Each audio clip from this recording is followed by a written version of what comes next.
Sorry, I don't love you. Afraid I've grown accustomed to. Cause with you something isn't wrong, something isn't wrong, something isn't right. I wish you could be happy. Hey everyone, welcome to Geekdom is back, and we are at episode 50. It feels like, this podcast just started yesterday, but to have Jacob Tender back on this episode is sort of full circle since he guested on the very first episode. So Jacob, how are you doing today? I'm good. Happy golden anniversary. Thank you. It feels like, I've done a lot of podcasts, but at the same time, it doesn't seem like I have between all of my podcasts. So I'm just sort of glad that people are still listening to this one 50 episodes later, because I had no clue how it was going to go when it first started. I think it's when you texted me and asked me to be on and you said that it was 50, that blew my mind, because that's like more than twice the number that I did for my show last year in like half the time. I feel like I don't know how you've done it. That's nuts. So you've been doing this for like almost a full year? Yeah, I started it last October. Goodness gracious, time flies. Yeah, and I mean, obviously not having a job this entire time has given me more time to do podcasting things on top of applying to all the jobs, but still it's, as it's still a ton of work when you're the one recording, planning, editing, all of the above, Right, yeah. Yeah, you're a one-person production shop. Yeah, exactly.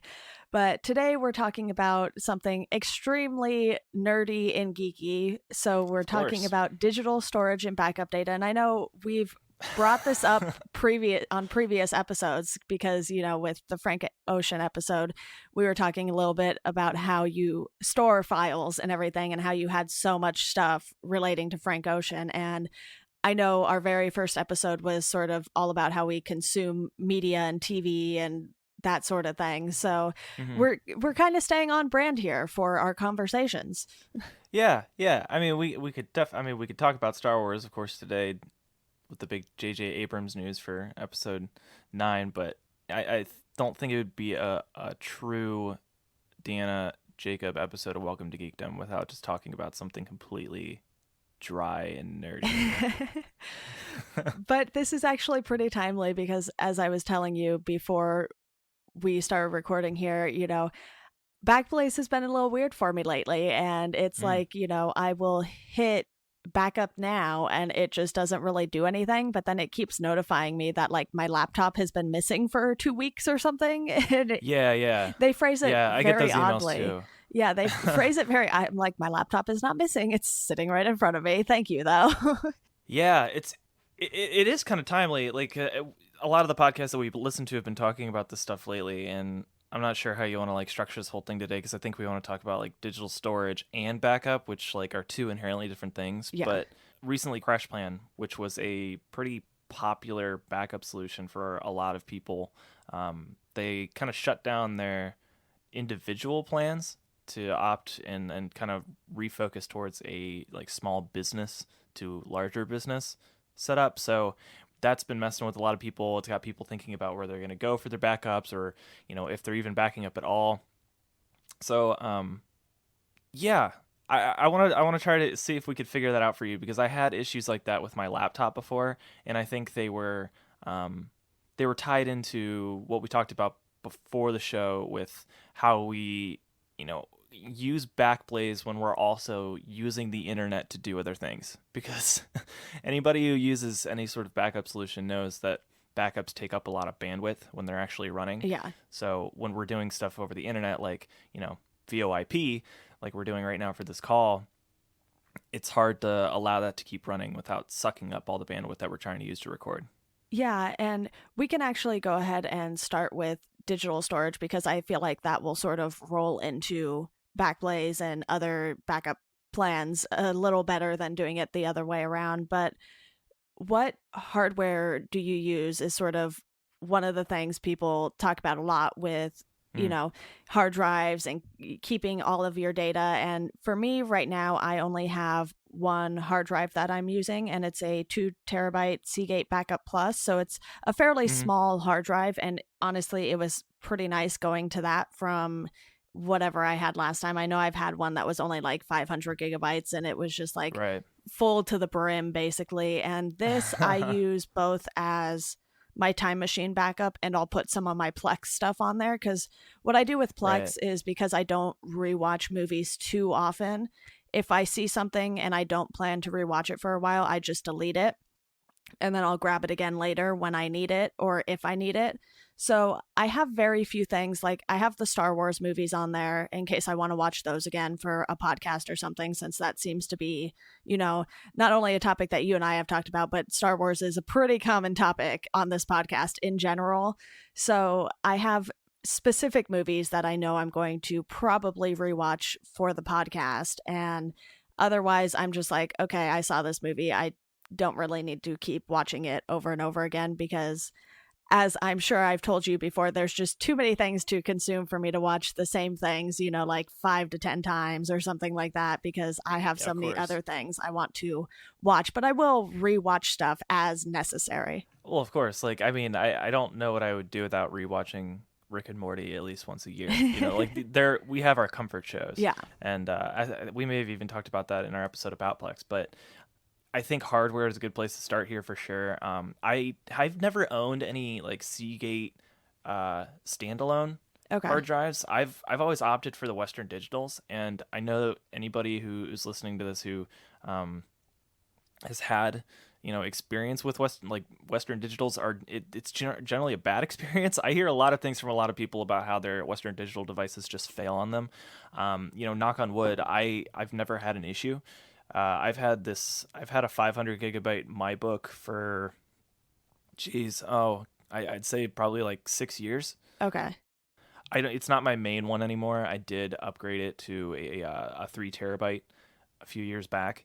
The 500 has been relegated to Time Machine backups primarily, but those Time Machine backups are way out of date, and I guess they're still set up for my old computer. I have not yet run Time Machine on my new one. And then the 3 terabyte MyBook is basically media storage. I kind of use it as like my archive. So anything that I don't need on my actual computer at the time, things, older projects that I'm not working on, old photos, all of that stuff is kind of tucked away into my book. And then on top of that, I run my Plex media server off that as well. So it's almost full. I think it's getting really close to full with movies and music and TV shows. So it's a lot of media on there.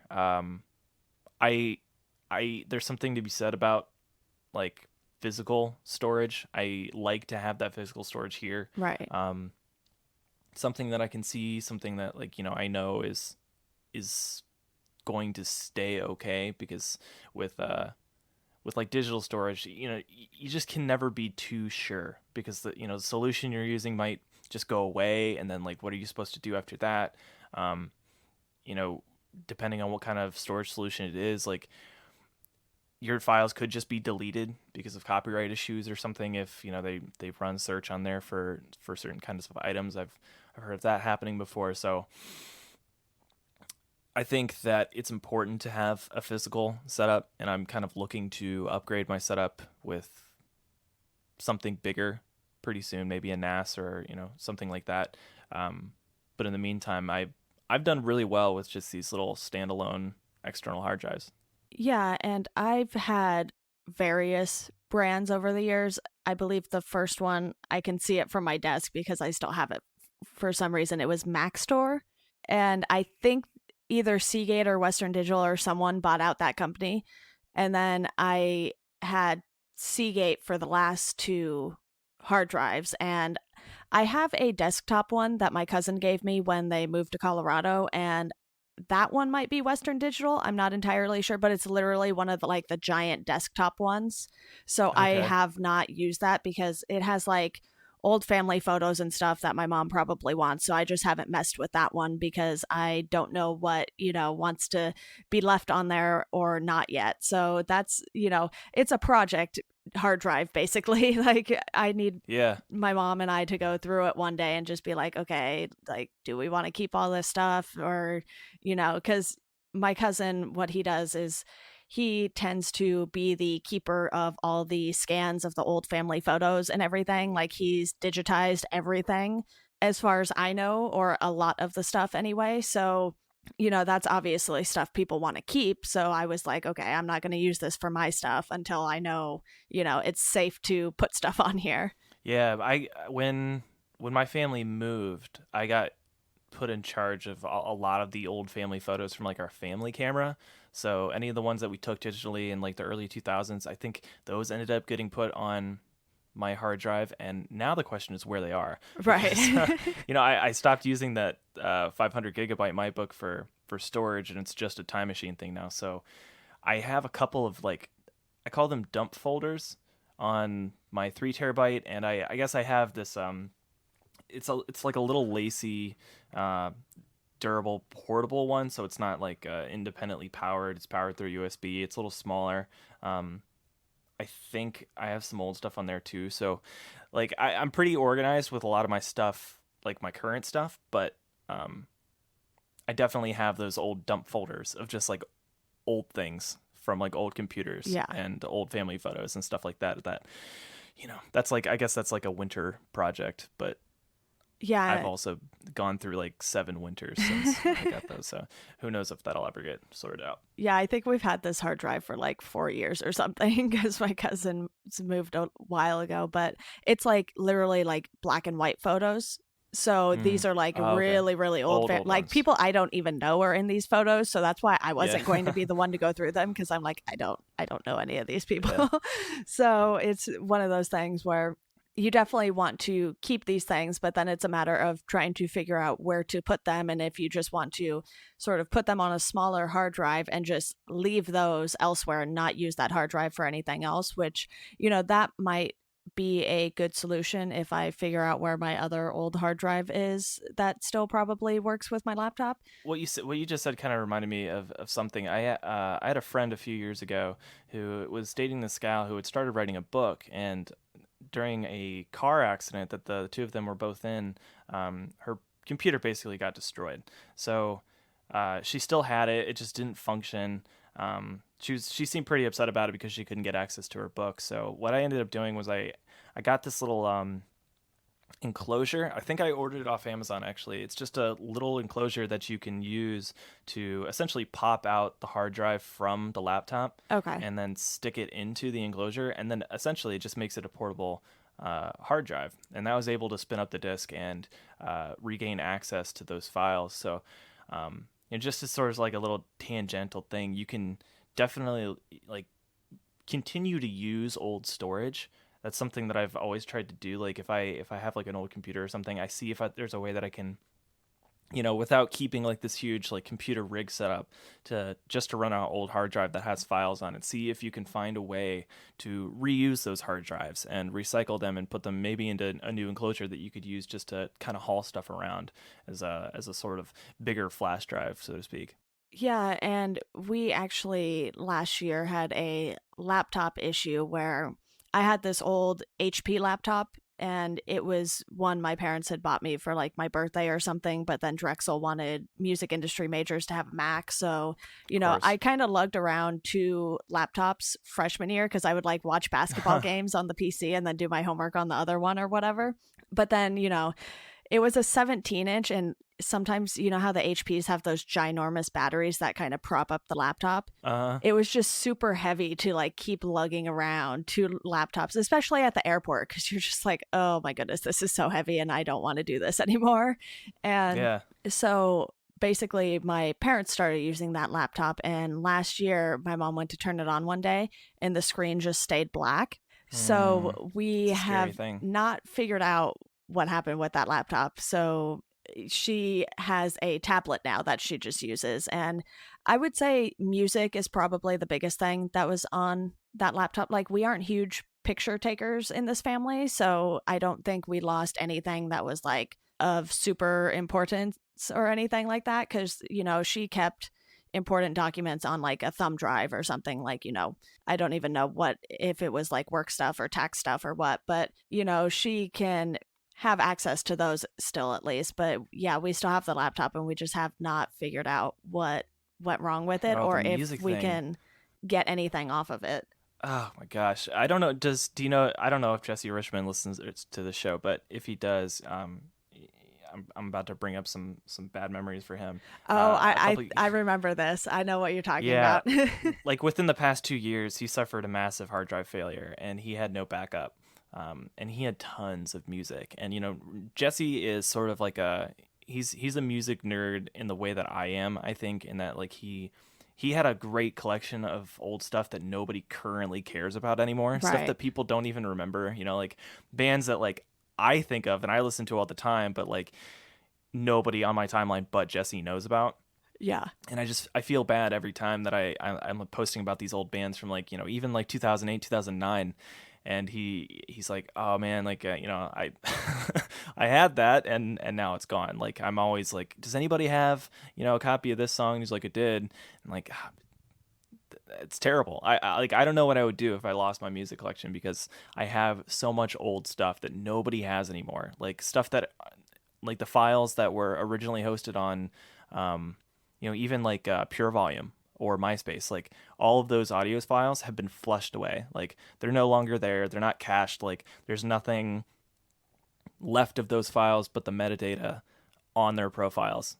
So you hit play and nothing happens because the files just aren't there. So the only place that some of these things may even exist are on my computer. And I think I mentioned it on this show before, but there was an instance where I found these old demos of this old band, and I was like, who the heck is this? And I Googled for that band, and turns out like that band had this band member who is now a solo musician. And I tweeted about having these old demos, and he emailed me and asked me to send them because he didn't even have them anymore. Yeah. So that's why I kind of wanted to talk about this stuff today. And, it's a reoccurring thread on here because like storage is such a huge deal. Like to some people, they don't really think about what's going to happen to all of their files if something, if some sort of like tragedy strikes in their home office. If you have a computer failure or a hard drive failure, what solutions do you have in place to save you? Because in a lot of cases, like unless you think about it ahead of time, there's nothing that can be done. If a hard drive stops spinning, there is very little that can be done to retrieve those files. So yeah, and we don't even know, because the laptop would turn on, but the screen just wouldn't. So it could simply just be, like the screen died on us. And we've just been sort of too lazy to figure it out. But the thing is, like, I still have a ton of music. And while I probably don't have everything that was on that laptop, I still have enough to where, I can like upload stuff to my mom's Google Play account and she can listen to music from there. So it's not like, she's totally without music, because, she has an Android phone, so that'll sync to her phone, and she has a Samsung tablet, so if she wants it there, she can get it there too. So it's just one of those things where I'm sure there's a ton of just random songs that I had downloaded here and there that were missing, because, that laptop was like back in the LimeWire days and stuff like that. Sure. So, I had Deanna, a bunch of random stuff. You'll never know what was on there. Yes, this thing. Is true. I mean, we do there still have the laptop, so there, we can still figure it out. Well, I suggest maybe you do. But, like, apart from your hardware, do you use any other, like, storage solutions before we, like, get into the wormhole that is backup? Like, do you use anything like Dropbox or Google Drive or, like, Icloud? I know that you probably, like, have used these before, but how do you use them? Yeah, so I would say Dropbox and Google Drive are probably the most heavily used for me because, well, as you know, I do all of my show notes in Google Drive, and I just send those to anyone who's guesting on the podcast. This way, it's because with Google Drive, it's really easy to just have multiple people editing a document even at the same time. Mm-hmm. So that is largely what I use for podcasting stuff. And then I have a few things, like I have this giant spreadsheet on what comic books I've read, what ones I want to read, and it's like this whole big thing, and I just keep that on Google Drive because I have shared it with some people, especially if it's someone who comes on the podcast to talk about comics. This way we can sort of figure out what we want to talk about, like something we both liked, because I think it's safe to say that I want people to come on this podcast to talk about things we think need to be talked about, not necessarily something that, we both just hate, because I feel like that wouldn't be as fun of a conversation and people might not be as inclined to listen to it.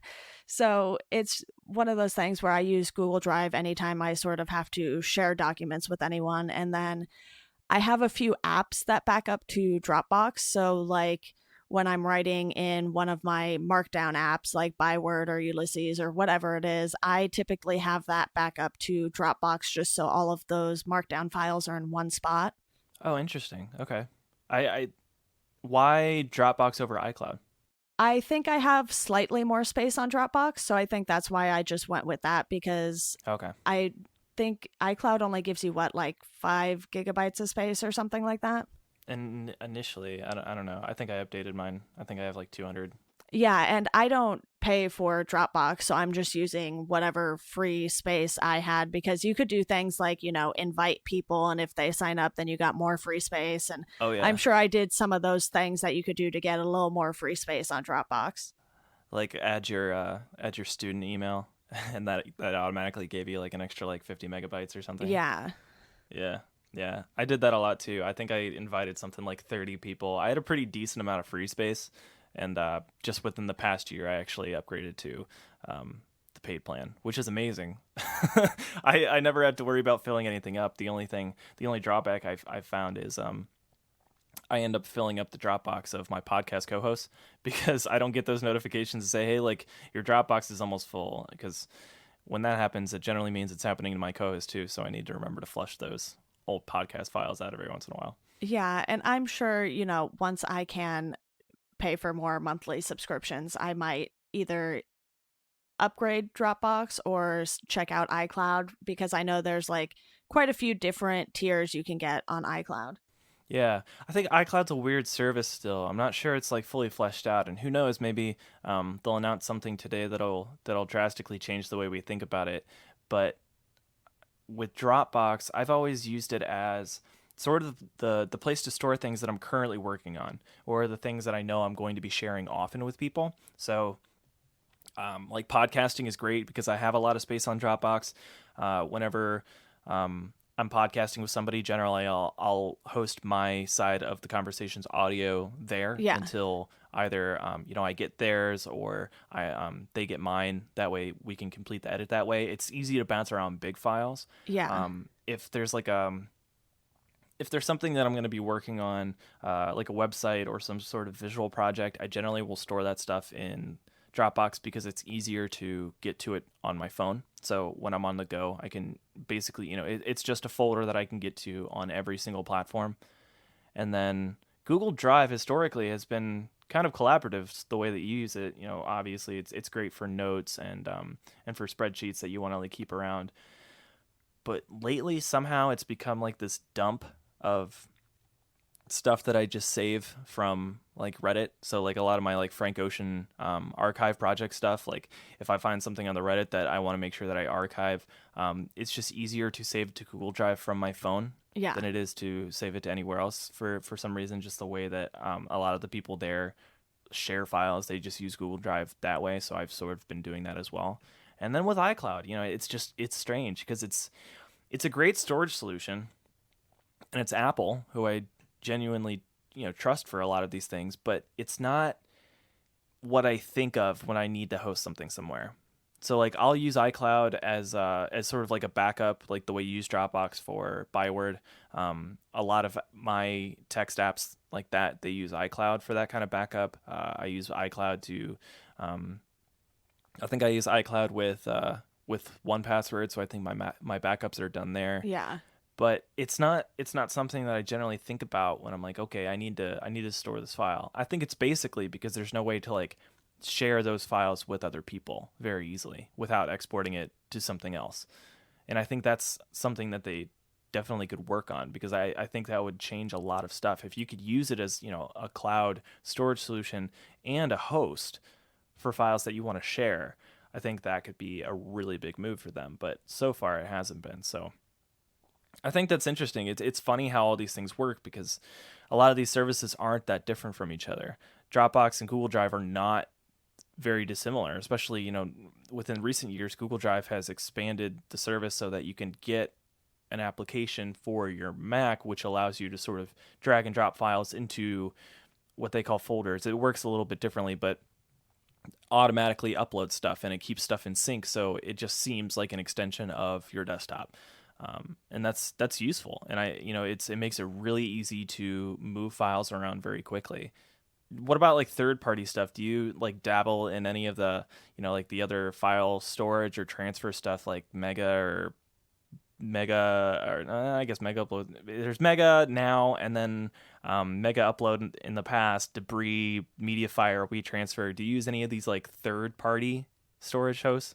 I would say it's more that I receive stuff from places like WeTransfer. Like, yeah, when I was covering the Mist for Hidden Remote, they would send all of the images through WeTransfer, and it was just a link in the email that you would click on, and then you would download the images. And I've had people send me, album downloads that way for advances and stuff, if I just sort of hit them up and be like, hey, can you send this to me? And, it's one of those things where I have more experience with WeTransfer, but I've also tried out Box, which I don't even know if that's still a thing, but it's basically just a different version of Dropbox, it seems. Yeah. And I didn't end up using it much because I was like, well, Dropbox kind of already does all this stuff for me. So I was just more curious about, what it looked like and how they had everything set up there. But I think, I do have some stuff on iCloud. Like you mentioned, 1Password is probably there, but it's stuff I don't really think about being on iCloud. So it's just like, hey, do you want to sync this with iCloud? Sure.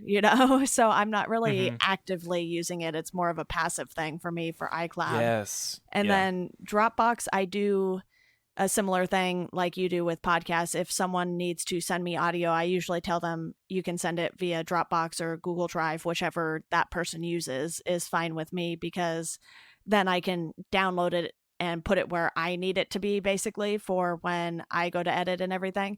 I mean, usually I just sort of let them hang out in the downloads folder, and then I just pull them as needed. I've started like dating my Post-it notes so I can easily find like the audio hijack files and everything, because I think I just need to like redo the naming system on audio hijack and sort of have it be a little neater there, because right now it's just like a bunch of numbers afterwards that aren't necessarily the date that you can see right away when you look at the file. Yeah. I wish that would change too. Like if there's any like one feature request I would make for audio hijack, it would be probably a voice changer. But I guess second, it would be it would be something that would automatically pop up at the beginning of your recording session. So it would start recording, but at the same time, it would give you a dialogue that would ask you like the name to name that session at that moment. Because oftentimes, like you can do it before you start recording, and you can change it every time, but oftentimes I forget to do that. So whether I'm recording a session of D&D, or I'm doing a guest episode of Welcome to Geekdom, or God forbid I ever do another episode of Variable Bitrate, you want to change those names every time so you know exactly what that file is. But so often I forget to do that, so like you said, it just ends up being this long string of numbers, just saying like Jacob Tender and then the date and the time. And that's not, that's fine. That's usually enough to help you go through, and you can always use preview just to check out what the file is. But that would be one thing I would add to audio hijack for sure, because it does make it makes the storage hard, because then you end up with like months worth of these large audio files. Yeah.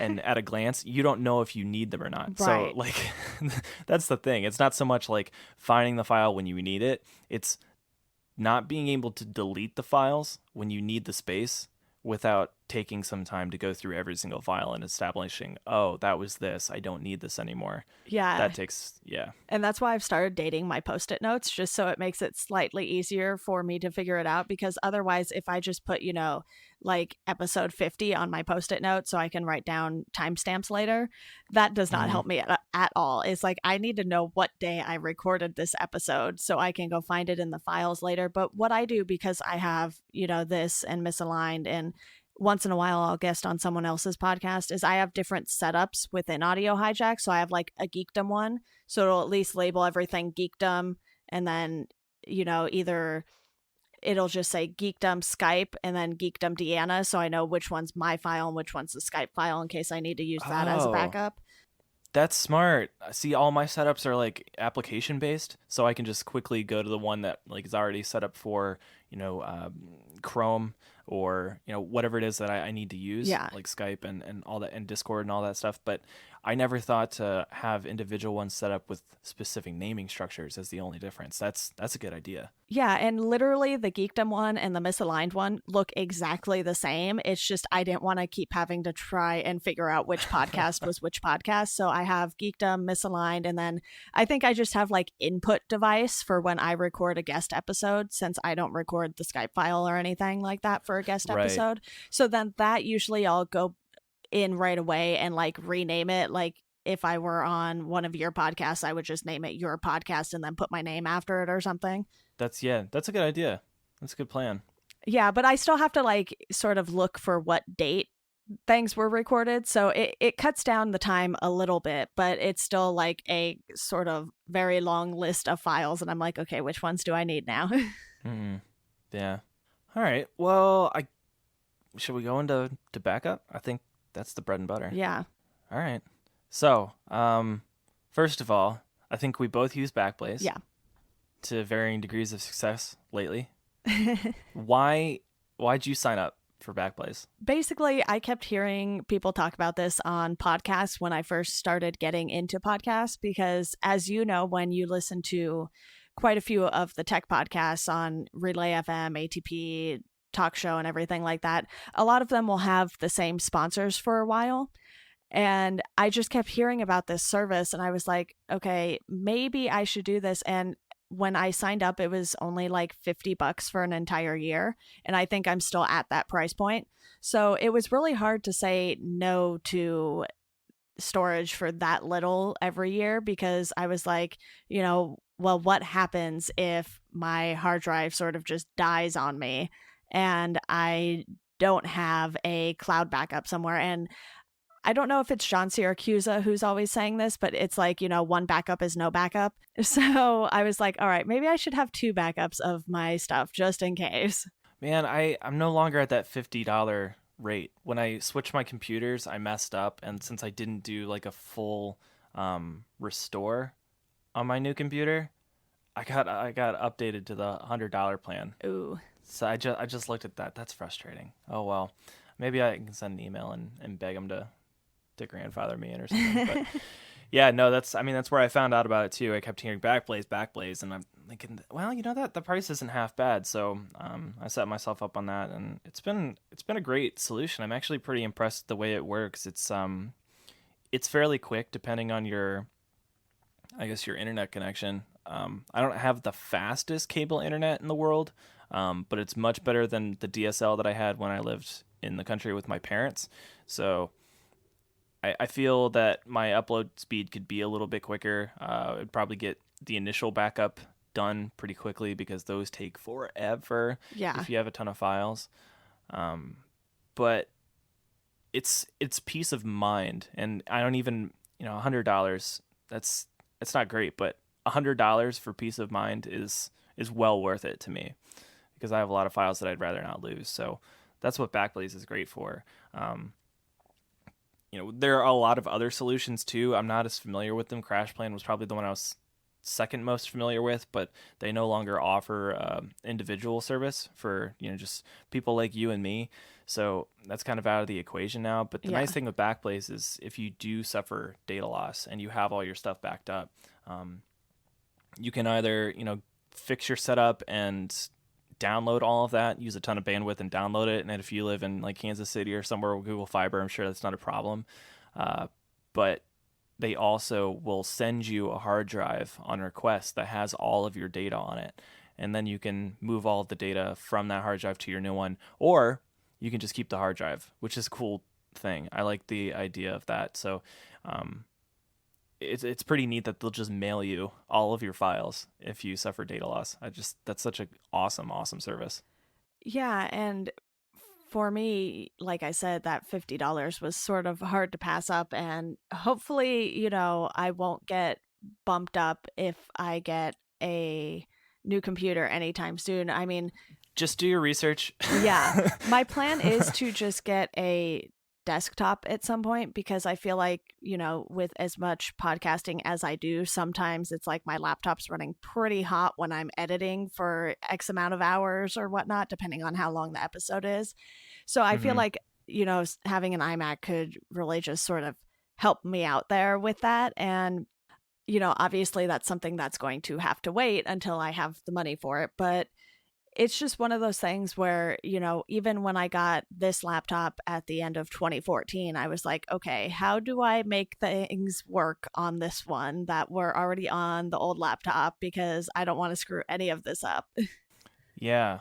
It's on the face of it, it sounds hard. I think setting it up is really easy. When you have to start switching stuff around, stuff gets difficult. So I think a lot of people are hesitant to start the backup process. I think they know it's important, but they're like, I don't even know where to begin. I'm not that technically savvy. I think solutions like Backblaze make it really easy, because you pay for the service. And in fact, with Backblaze, you don't even pay for it for like the first couple weeks or something. So you download the client, you install it, it starts doing its job. And for most people with decent internet connections and with probably like the average amount of storage that people have, it'll back up all of your stuff before the end of that trial period, and that's a huge sell. So maybe you still want to set it up for your grandparents if that's something that they're interested in, but for most people, you can just set this thing up and go right away. Yeah, and that sort of leads into how often we back up our data. And for me, I actually have it set as a task in my phone for every Saturday. So it doesn't necessarily happen every Saturday. Like this past Saturday, I was out at High and Low Fest. So obviously I was not home long enough to sort of back up my data and everything like that. So Yeah. I try to do both Time Machine and Backblaze once a week.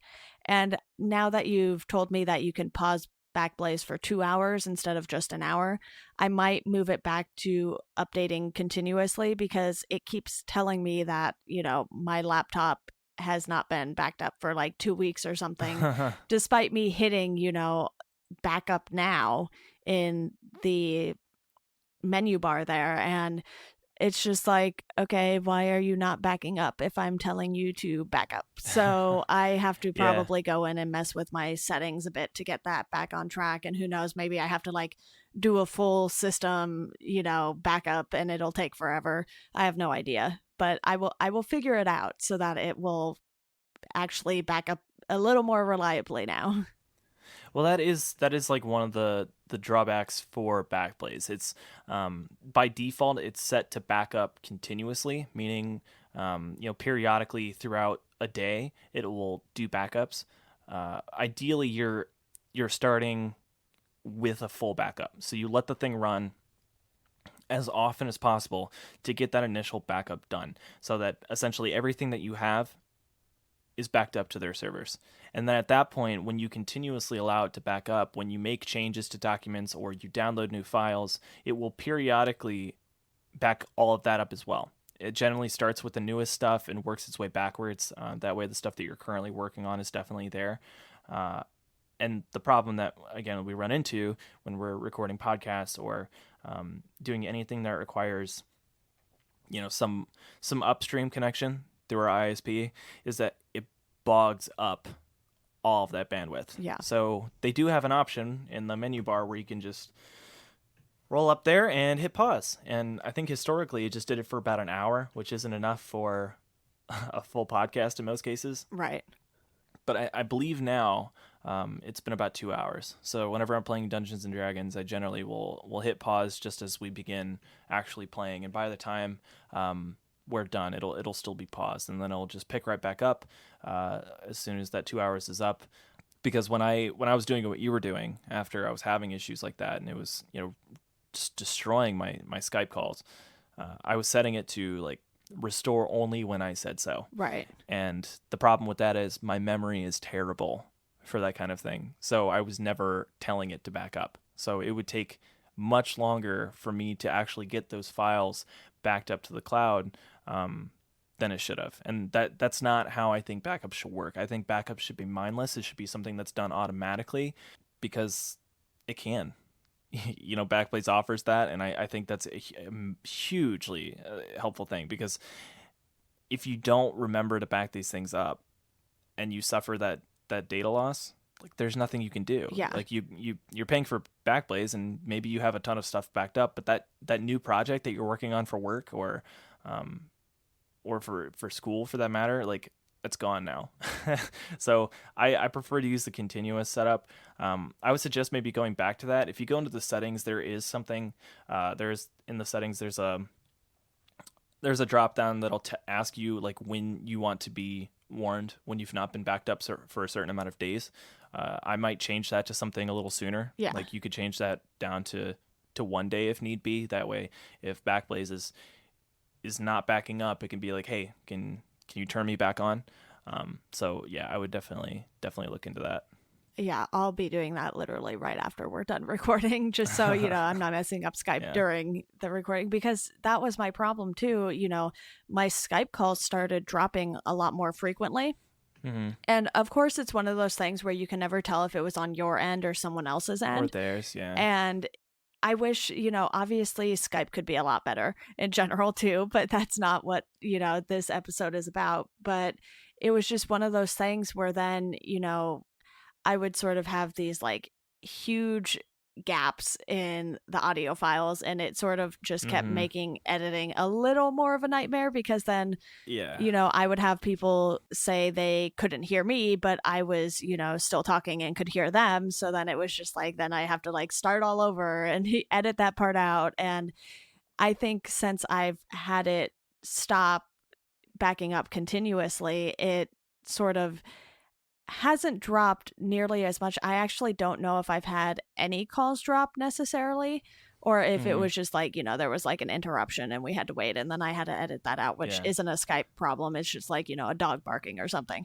So It's one of those things where I was like, okay, I keep telling it to back up, but now it's not wanting to back up. So then I think one day I just had it sort of back up for quite a few hours, and as that first backup can take quite a while when you first get the service, because I think because of how slow my internet was, it just took forever. Like, I'm pretty sure I just left it running for like a couple days at least. Yeah. Well, that's like nothing. Yeah. It could be worse if you have a lot more files. I just this week actually told to stop backing up my media, because like my TV and my movies, because the music, there's a lot of that I can never find again. Right. With the movies, I can basically find any of that at any given time. Some of it might be harder to get, like some of my Star Wars fan edits, stuff like that might take a little bit longer, but you can set exclusions in Backblaze, so you can say, hey, like, this file is huge. I can find all these movies pretty easily if need be again. I have the DVDs if need be, so don't back this up. Because when I first got the service and up until last week, I was backing all of that up. So my initial backup on my internet here, it took me something like 6 months.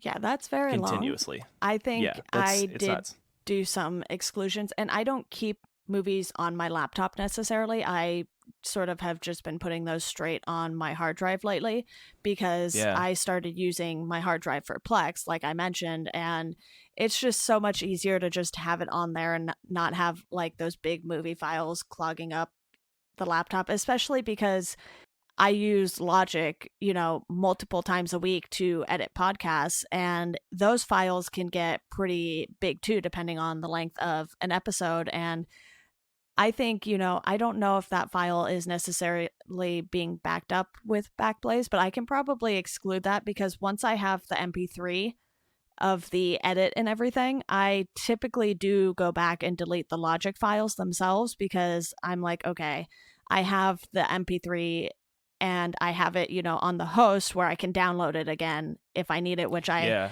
actually just recently did with the misaligned episodes on SoundCloud, because, Chris was debating changing services and stuff because of, SoundCloud's various issues that they've been having lately. And oh, good. I'm glad he's looking into that. Yeah, I was like, okay, well, I don't think I have like the first 6 episodes on my laptop still. So I went back and downloaded those. But of course, I think SoundCloud just names them the episode title. So now I have to like figure out which is which, because I have no idea like what episode was titled what at this point, because it's, almost 90 episodes later for that podcast. So do you back up your hard drives, like your external hard drives, or just your machine? I'm pretty sure I have it set for just the laptop, and then my hard drive is just Time Machine and media files. Gotcha. See, I back up my media hard drive as well, so that's like 3 terabytes of data that's getting backed up. So that's quite a lot, but yeah, but I not might so have much to now consider because I'm that. not doing the movies. I just found another thing that might help you out. Depending on like what your daily routine is, continuously might not be good. If you're at your computer during the day a lot, that could be sort of a drag on your bandwidth. But there's also another option called once per day. And when you click once per day, you can tell it exactly when to start and like when it needs to be done by. So essentially, like if like I'm not going to be at the office, or I'm not going to be at my computer from 11 p.m. until like 6 a.m., it'll just back up during that time, and then it'll stop and it'll continue the next night, which might be a good solution for some people. Yeah, I think that might be because, like I said, I'm pretty much home all day applying for jobs, podcast stuff, and, pretty much on my computer for a good chunk of the day. But, I could probably start it like when I go to shower at night or something and just have it run, because typically then I'll just, like read a book before bed or something instead of staring at my laptop.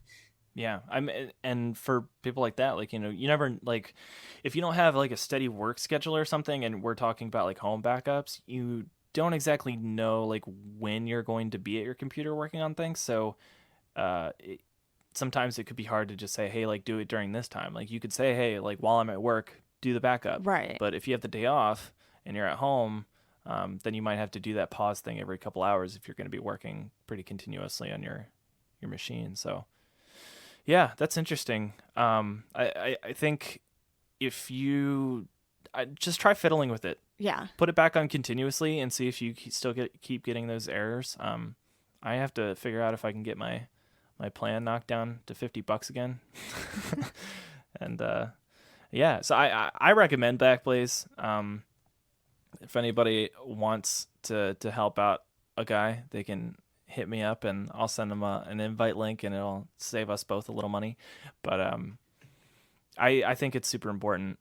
Like I wanted to do this episode because I think like data backup is massively important, and some people might not think that it is for them until they lose everything. Like they're like, oh well, I don't, I'm not like an avid music collector. I don't have demos for neon pop punk bands from 2009.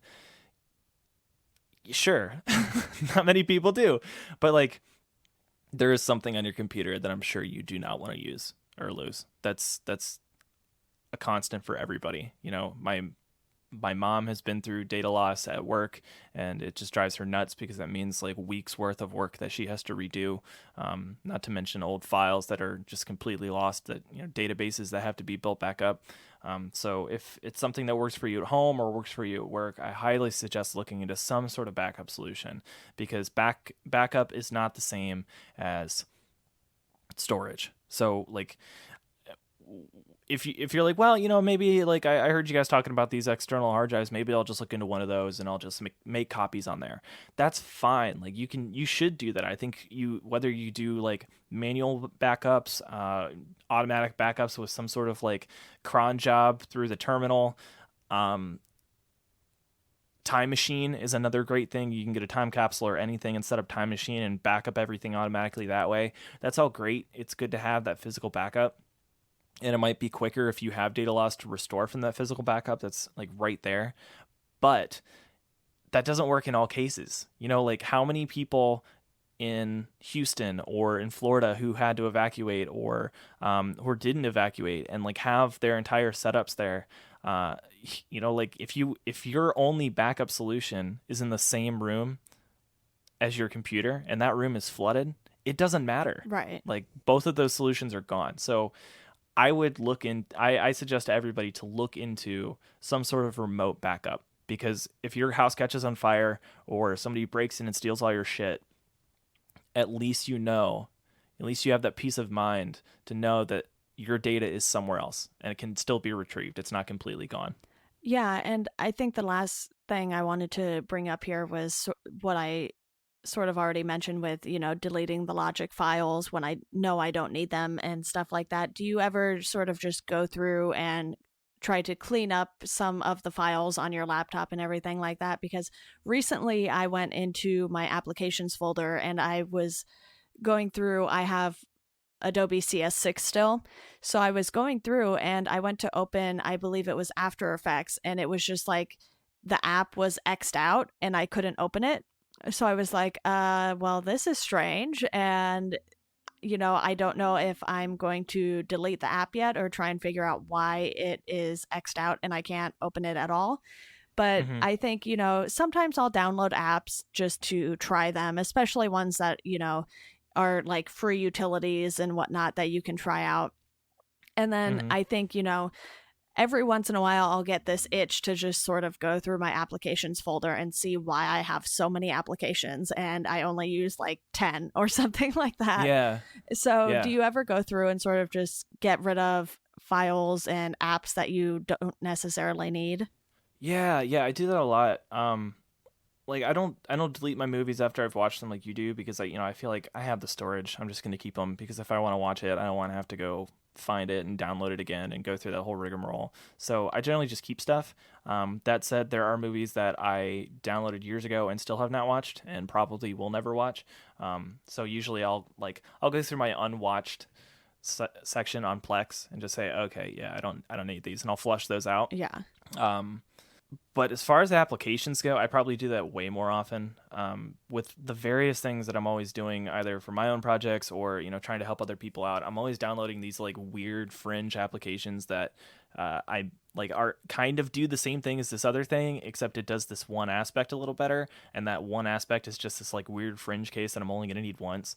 So every once in a while, just to keep stuff decluttered, I'll go through and I'll remove those applications. But one thing that I've noticed over time is that like there are residual files from every application you install that generally get left behind if you just drag it to the trash. If you just delete the actual application, like there are still like local files or like configuration files that get left somewhere in your computer. So I suggest an app called App Cleaner. It's just app cleaner.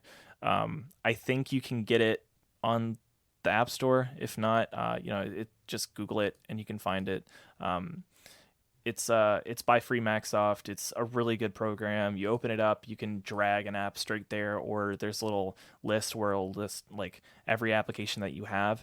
And what this will do is like when you decide, okay, I want to get rid of Adapter, you click on it and it brings up a list of all the files that were found that are associated with that. So in addition to the 73 megabyte app itself, it found something like 30 megabytes in application support files and binary cookies, all these like plist files that you will never need for anything else.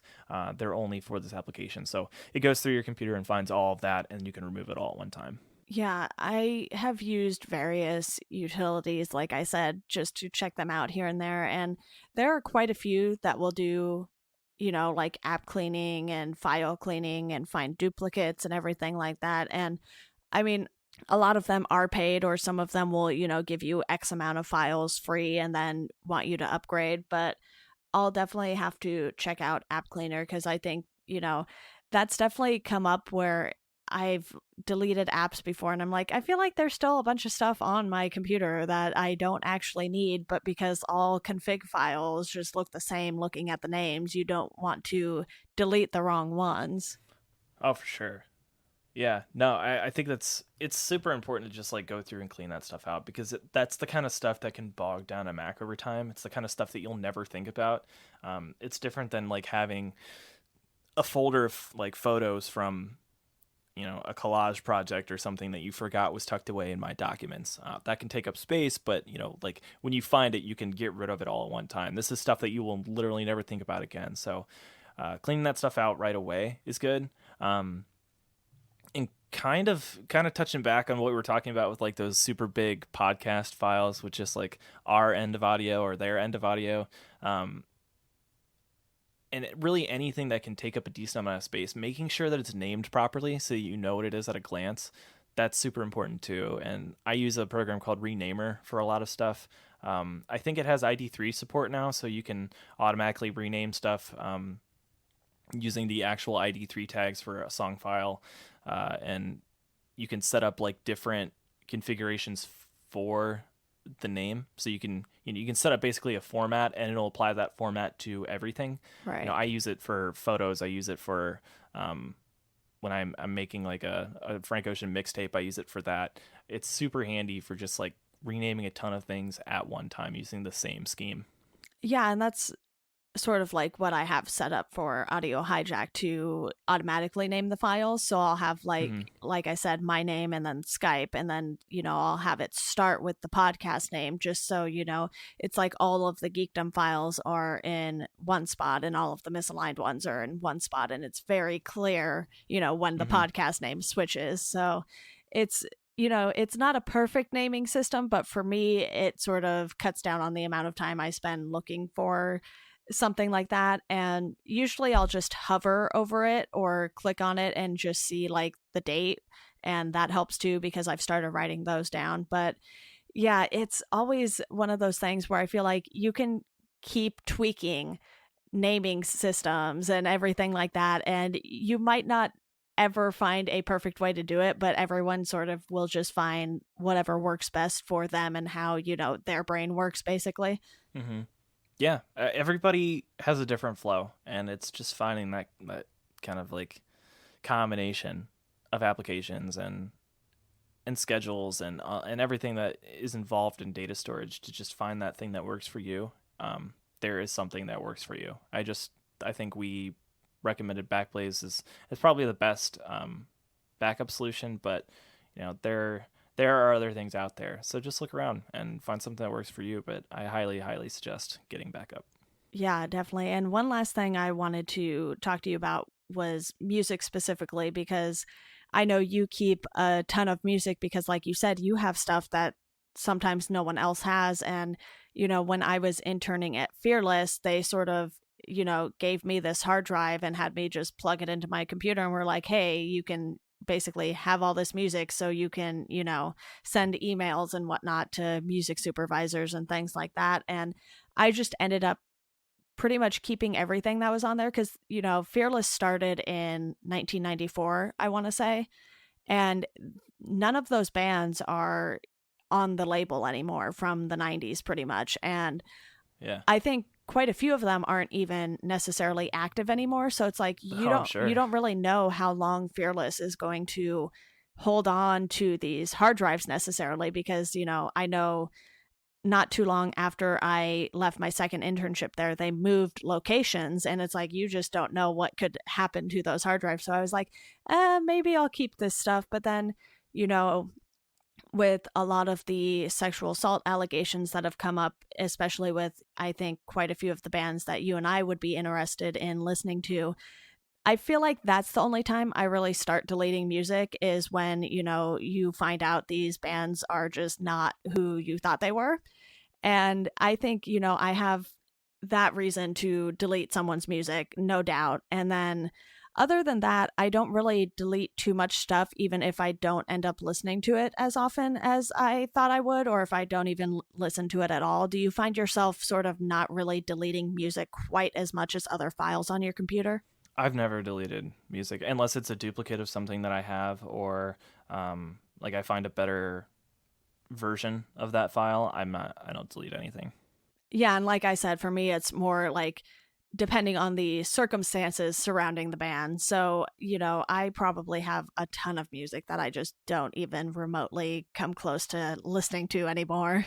Yeah, for some people, like the storage thing isn't, is an issue, like just the amount of space that you have. But I think more and more as time goes on, storage is getting so cheap. Like I bought the 3 terabyte MyBook for the same price, if not cheaper, than what I initially bought the 5 gigabyte for in 2010 or 2011. So, you just look around. There's just go to Best Buy and go down their their very small and ever dwindling section of external hard drives, and and just look around. They've got probably like 4 or 5 terabyte ones for like $200 right now. It's nuts. Yeah, I think I bought my 2 terabyte one for either just below $100 or around $100. So, even if you don't catch these things when they're on sale necessarily, which I happen to, and so it was a good price. I was like, all right, let me upgrade, because clearly I could use the storage and everything like that. And I think, my first one might have actually been 256, not 500 gigabytes. And that seems like nothing now. It's like, what are you going to do? Like, people have 256 gigabyte phones now. So it's like, okay, I need something that will store a little more on here for me. And I mentioned deleting movies from Plex. The only other time I will do that too is if I find out that movie is on Netflix or Hulu. And it's like, okay, well, if I can watch it on there, I don't really need a copy of it as well, because, movies will typically stay on Netflix or Hulu long enough for me to watch them. So as long as I know they are somewhere else, I am totally fine with just deleting them and, using that space for something else. Which is a totally good thing to do. Purge stuff when you don't need it. Yeah. Don't feel like you have to save everything just because you have to. Like I said, with those movies, like, there are movies I am never ever gonna watch again. Movies I have no idea why I even downloaded, and they've got to go. Like, I think I downloaded some movie with Snoop Dogg, and I think I must have thought it was something else. I have no idea why I have it. Yeah, I most recently did that, I think, with Doctor Strange, because that's like the one Marvel movie I didn't go see in theaters for whatever reason. And, I suddenly saw it on Netflix. I was like, well, don't need this anymore, so delete. Get rid of it. Gone. Yeah. All right. Well, is there anything we haven't hit on just yet that you wanted to talk about, or do you think we covered pretty much everything? I think we got it pretty good. In short, just look at what you got, and if it's not enough, not enough storage, like, there are solutions. Like, you don't have to pay for Dropbox to get a pretty decent amount of space. That at the very least is a kind of cool tool for moving stuff around portably. Google Drive is good for collaborating with people. Icloud needs work.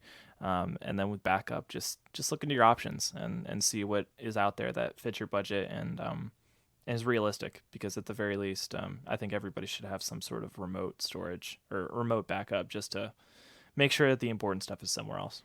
Yeah, and even at the $100 price point, for most people, that is something that's going to be worth it. And, I gave up quite a few subscriptions once I realized, finding a job was not going to be quite as easy as I thought. And, I think I was paying like $100 a year for access to Stratechery, which is Ben Thompson's website. And it's like, I'd much rather spend the $100 on backup than, something like that. And it's not to say, I didn't really enjoy supporting his website and everything like that. Is just sort of, when you need to prioritize things, backup should definitely be one of those priorities over something that you don't necessarily need.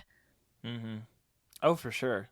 Yeah. I mean, my job situation has recently changed. I'm actually back in school now, finishing up a bachelor's degree in something new. So I am making a lot less than I was 2 weeks ago, and as a result, I'm definitely looking into the various services and subscriptions that I have and cutting way back.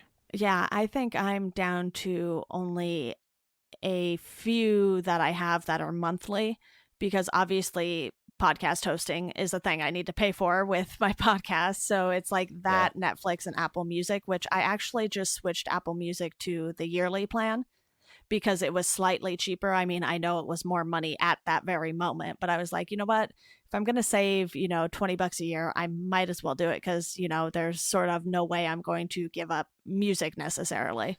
Yeah, you just got to prioritize. Yeah, definitely. Awesome. Well, thank you so much, Jacob, for coming on for episode 50. Hey. I am very glad to have made it this far, and I definitely plan on keeping this going as long as I can, keep up with it. And as you know, that's not always easy. So we'll see how things go, once I have another full-time job. So it's definitely been quite the ride, and I've really enjoyed all of the conversations I've been lucky enough to have for this podcast. Well, congratulations again on hitting 50. I know it's a lot of work. I know you put a lot of work into the show, so keep it up. Do another one. Do another 50. Yes, that's the plan. So thank you. And to our listeners, as always, thank you all for listening, and we hope you enjoy the rest of your day.